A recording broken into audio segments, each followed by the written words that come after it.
It's important to have in mind Bloom's taxonomy to design activities that engage students in deep learning. But first, what is Bloom's taxonomy?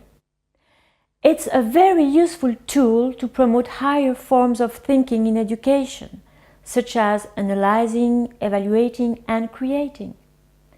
It's critical to start by identifying activities for maximizing learning before, during, and after class in order to trigger the right thinking at the right moment.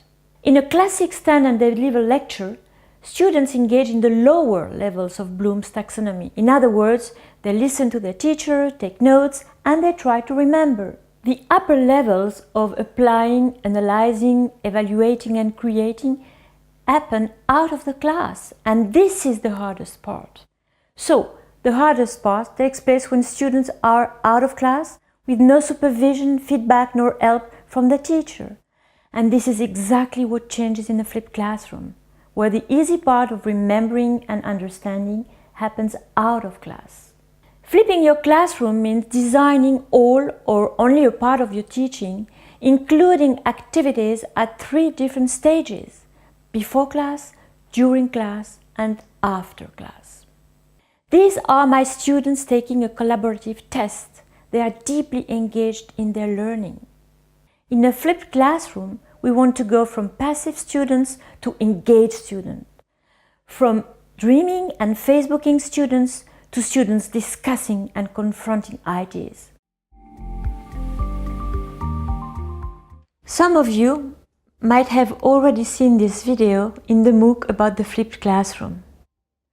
Let's recap only a few important things here. Bloom's taxonomy, in the late 50s, revised in 2001 by Anderson and Krathwohl, is perhaps the most enduring thinking framework that influences higher education pedagogy around the world. Bloom's taxonomy revised distinguishes lower levels, such as remember, and higher levels such as analyze, evaluate, and create. The version of Bloom's taxonomy revised in 2001 proposes that educational goals can be grouped into 6 main categories, starting with the most simple and concrete, remembering, toward the more complex and abstract, creating. Faculty who relies on Bloom's revised taxonomy aren't usually satisfied with lower thinking achievements in their students. They look actively for teaching strategy that push students out of their memorizing comfort zone. Indeed, those faculty members invite their students to face more complex thinking demands.